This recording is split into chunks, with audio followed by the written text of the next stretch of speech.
তো আশা করি যারা নতুন দর্শক আছেন তারা এই বিষয়গুলো বুঝতে পেরেছেন যে আসলে ক্যালিব্রেশন কি, তো ক্যালিব্রেশন কেন করা লাগে এবং সার্কিট কেন পরীক্ষা নিরীক্ষা করা লাগে ইনটেক অবস্থায় কিন্তু অনেক সার্কিট খারাপ বাইর হয়। সে বিষয়ে অনেক ভিডিওতে আপনাদের দেখিয়েছি। এরকম আমি পরীক্ষা নিরীক্ষা করতে দিয়েছি, 10-15-20 মিনিট পরে এসে দেখছি যে একটা সার্কিটে লাইন আসতেছে না, এমন সমস্যাও কিন্তু হয়। তবে ভিতরে কিন্তু বাচ্চা উঠতেছে দেখেন। একইভাবে সবগুলো সার্কিটে কিন্তু সবগুলো আর্দ্রতা মিটার কিন্তু আমি লিখে দিয়েছি, আর এইখানে কত কিভাবে কম বেশি আছে সেটাও আমি কিন্তু লিখে দেবো ইনশাআল্লাহ। আসসালামু আলাইকুম বন্ধুরা। সাধারণত XM18 ডবল সার্কিট খুব একটা ক্যালিব্রেশন করা লাগে না, তারপরও যারা নিতে চায় তারা বলে যে ভাই অবশ্যই আপনার সার্কিটের সঙ্গে একটু মিলিয়ে দিবেন। তো দেখেন আমার সার্কিটে কিন্তু এখন হচ্ছে আপনার 37.5 আছে, আর এখানে হলো 37.6। এটা কিন্তু আপনার 37.6 হচ্ছে, দেখেন এই যে 6 হয়েছে, এটাও 37.6। তো আসলে এগুলো খুব বেশি আপনার ক্যালিব্রেশন করা লাগে না। আর হচ্ছে আপনার আর্দ্রতাটা 1 থেকে 100 আমি যেটা মাঝে মাঝে বলি, তো 100-র ভিতরে আপনার 2-3 পয়েন্টের আপডাউন এটাও কোনো বিষয় না। এখানে হচ্ছে আপনার 64 আছে, এখানে আছে 67, তারপরেও আমি এটা হচ্ছে মিলিয়ে দেবো ইনশাল্লাহ। পাশাপাশি এখানে আরও 2টা সার্কিট আছে। এখানে যে 3001 সার্কিটটা আছে এটা কিন্তু আপনার একটু কম আছে, এখানে হলো 37.7 বন্ধ হয়ে গেছে, 2টা মেশিনে কিন্তু 37.7। আর এই সাইডে যে 2টা আছে এই 2টা হচ্ছে আপনার 37.5। আমরা একটু অপেক্ষা করব, অনেক সময় দেখা যায় ভিতরে যে গরমটা থাকে সেই গরমটার কারণে কিন্তু এখানে আপনার আরও 1-2 পয়েন্ট বাড়ে। যেমন এইখানে কিন্তু 37.6 হয়ে গেছে, এইখানে এখনও হচ্ছে 37.5 আছে। তো এইখানে আমরা সম্ভবত বেশ কিছুক্ষণ হয়েছে, আর বাড়বে না। এইখানে আমি কিন্তু ক্যালিব্রেশন করছিলাম, এখানে -3 করছিলাম, এটা -2 করে দিলাম। এখানে আবার -2 করে দিলে কিন্তু 8 হয়ে যাচ্ছে, দেখেন অবস্থা। তাহলে -3 করে দিলাম, জি -3ই করতে হবে, যদিও 8 হয়েছে, তারপরও -4। এই যেটা বলছিলাম যে ভিতরে অফ হওয়ার পরেও আবার কম হয়ে যাচ্ছে, অর্থাৎ -3ই হচ্ছে পারফেক্ট হবে। যেটা 8 হইলেও সমস্যা নেই, এটা -3 থাক, অসুবিধা নেই। এইখানে হচ্ছে আপনার 37.5 আছে, এখানে আমাকে 2 পয়েন্ট বাড়াতে হবে, কিন্তু এক হাতে কাজ করা খুবই কঠিন এটা। তো বন্ধুরা এটা কিন্তু এখন 37.7। তো সব মিলে আলহামদুলিল্লাহ সার্কিটগুলো কিন্তু ক্যালিব্রেশন করলাম। এই সাইডে আমরা দেখব হচ্ছে এই যে 59 আছে, এটাতে হচ্ছে আপনার 64। তো এখানে হচ্ছে 59 প্লাস 5 করতে হবে, এটাতে হচ্ছে আপনার 57, এখানে হলো 64, তার মানে প্লাস 7 করতে হবে। এইখানে আছে হলো 59 প্লাস 5 করতে হবে, এইখানে হচ্ছে আপনার 60, অর্থাৎ প্লাস 4 করতে হবে। সাধারণত 4-5 এটাতে কিন্তু ওই যে মানে একটু ভাঙাভাঙটি হিসাব করতে গেলে ঝামেলা হয়, এই জন্য 5-7 এরকম কিন্তু দিয়ে থাকি। এটা হচ্ছে আপনার এখানে আছে হলো 58, 59, 60, এখানে হলো 6 যোগ করতে হবে। তো যেটাতে 6 এবং 4 যোগ করতে হবে সেগুলো কিন্তু আপনার আমি 5 করে দেব। এখানে একটু সমস্যা হচ্ছে, এই রাতের বেলায় উপর থেকে বেড়াল লাফ দিয়ে এটা ভেঙে ফেলছে, আর আমিও একটু হালকা চাপ দিছি, যে কারণে আবারও এটা ভিতরে হয়ে গেছে। তো এটা পরিবর্তন করতে হবে। ভিতরে কিন্তু বাচ্চা উঠতেছে দেখেন, তো রেগুলারই কিন্তু বাচ্চা ওঠে। যাই হোক, এই ভেঙে যাওয়ার সুবিধার্থে বাচ্চাগুলো দেখাতে পারলাম, এটাই।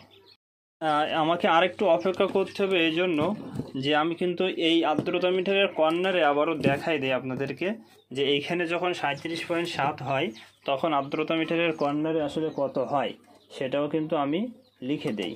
তো সেটাও লিখে আপনাদের সঙ্গে আবারও কথা বলবো ইনশাল্লাহ। সেক্ষেত্রে আমাকে আরও একবার অপেক্ষা করতে হবে। আচ্ছা আমি ঠিক করে দিচ্ছি, বাইরে রাখেন, বাইরে যান। তো আমাকে আরেকটু অপেক্ষা করতে হবে, মেশিনটা এখন বন্ধ আছে। আবার এইখানে আপনার 37.2 মেশিনটা চালু হবে, তারপর আবার যখন 37.7 হবে তখন দেখতে হবে যে এই কর্নারে আসলে কত হয়। বন্ধুরা এখানে মাত্র কিন্তু দেখেন এখানে সবগুলো সার্কিটই 37.7, এইটা আবার একটু 38 হয়ে মানে 37.8 হয়ে গেছে। এখন আমরা দেখবো যে এখানে তাপমাত্রা কত আছে। এখানে 37.3 আছে, এটা সাথে সাথে লিখতে হবে।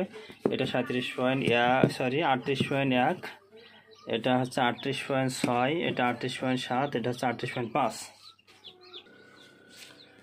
হ্যাঁ, তো বন্ধুরা অনেকেই কিন্তু ফোন দেয়, আসলে সবাই তো ভিডিও দেখে না। এখানে হচ্ছে দেখেন এখানে +5, তার মানে এখানে আছে 60, আপনাকে আরও 5 যোগ করতে হবে, তার মানে 65। আমার এখানে আছে এখন 64, যদিও 1 পয়েন্ট সমস্যা না।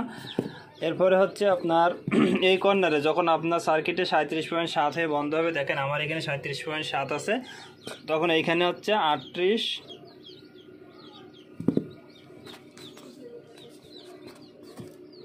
এখানে হচ্ছে 38.4 হবে, এখানে 38.4 আসলে তখন এইখানে হচ্ছে 38.4 হবে, যদিও অনেকক্ষণ ভিতরে আপনার বন্ধ আছে, এই জন্য 38.3 হয়ে গেছে। ঠিক একইভাবে সবগুলো সার্কিটে কিন্তু সবগুলো আদ্রতা কিন্তু আমি লিখে দিয়েছি, আর এইখানে কত কীভাবে কম বেশি আছে সেটাও আমি কিন্তু লিখে দেবো ইনশাআল্লাহ। তো বন্ধুরা এখানে কিন্তু আমি ক্যালিব্রেশনটা করছি, এখানে হচ্ছে আপনার এখন হলো 64, আমারটাও কিন্তু দেখেন 64, এখানে কিন্তু 37.6, এখন এইখানেও কিন্তু 37.6। তো সব মিলে ক্যালিব্রেশনের কাজটা শেষ। কোনটাতে কত ক্যালিব্রেশন করা হয়েছে সেটা কিন্তু আমি উপরে লিখে দেবো ইনশাআল্লাহ। তো বন্ধুরা এখানে কিন্তু আমি লিখে দিয়েছি -0.3, এখানে হচ্ছে 0.2, অর্থাৎ এখানে প্লাস, ওইটা প্লাসটা দেওয়া লাগে না, এইখানে হচ্ছে আপনার -0.1 এবং -0.3। আসসালামু আলাইকুম বন্ধুরা, তো আমার কাছ থেকে যারাই প্রোডাক্ট কেন, যত ছোট বা যত বড় সবগুলো প্রোডাক্ট কিন্তু আমি পরীক্ষা নিরীক্ষা করে পাঠাই। তো সেই হিসাবে এখানে কিন্তু একটা হিউমিডিটি ফায়ার, যেটা মিস্ট মেকার, এটা কিন্তু একজন নিচ্ছে আপনার XM18 যে সার্কিটটা আপনারা দেখলেন ওই সঙ্গে। তো এটাও কিন্তু পরীক্ষা নিরীক্ষা করে তারপরে পাঠাচ্ছি আলহামদুলিল্লাহ। দেখেন আপনার সার্কিটটা কিন্তু আমি সেট করছি, এখানে আমি 30 সেকেন্ড সেট করছি। তো এখন কিন্তু হচ্ছে আপনার 28 সেকেন্ড, 29 সেকেন্ড, 30 সেকেন্ড, 30 সেকেন্ডের পরে কিন্তু আবারও প্রথম থেকে শুরু হচ্ছে। আসসালামু আলাইকুম বন্ধুরা, তো প্রত্যেকটা প্রোডাক্ট কিন্তু পরীক্ষা নিরীক্ষা করে দেওয়ার পরেও অনেকেই কাছে গিয়ে বলে যে ভাই এটা নষ্ট, এখন তারা নষ্ট করে ফেললে কী করে সেটা আমি জানি না। তো এইখানে কিন্তু দেখেন আমি এই টাইমার সার্কিটটা কিন্তু পরীক্ষা করতেছি, এখন 2 সাইড কাজ করতেছে কিনা সেটা দেখার জন্য। আসলে মোটর দিয়ে এর আগে পরীক্ষা করে দেখা দিয়েছিলাম, তো ওই ভাই আসলে বললো যে টাইমার সার্কিটটা কাজ করতেছে না, 2 পাশে ঘুরতেছে না, অথচ আমি কিন্তু আগে কিন্তু 2 পাশে এটা ঘোরাইছিলাম। দেখেন এখন হচ্ছে এই পাশে ঘুরতেছে। তো সব মিলে আলহামদুলিল্লাহ টাইমার সার্কিটটা কিন্তু ঠিক আছে।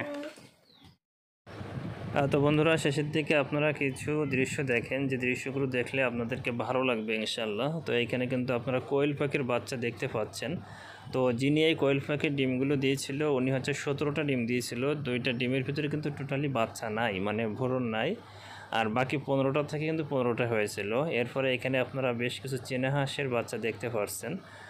এখন হচ্ছে আপনার ওই চীনা হাঁসগুলা তার আগের আর কি, এগুলা এই চীনা হাঁসের বাচ্চাগুলো উঠতেছে ইনকিউবেটর থেকে, সাথে কিন্তু মুরগির যে ডিম সেটাও কিন্তু মুরগির বাচ্চাও উঠছে। আর যে কোয়েল পাখির ডিমগুলো আপনারা ওই সাইডে দেখলেন ওই বাচ্চাগুলো কিন্তু আপনারা আগে দেখলেন, অর্থাৎ এই ভিডিওটা একটু আগে করা। এই যে কোয়েল পাখির ডিম দেখা যাচ্ছে, ওই কোয়েল পাখির ডিম থেকে কিন্তু বাচ্চা আপনাদেরকে দেখিয়েছি।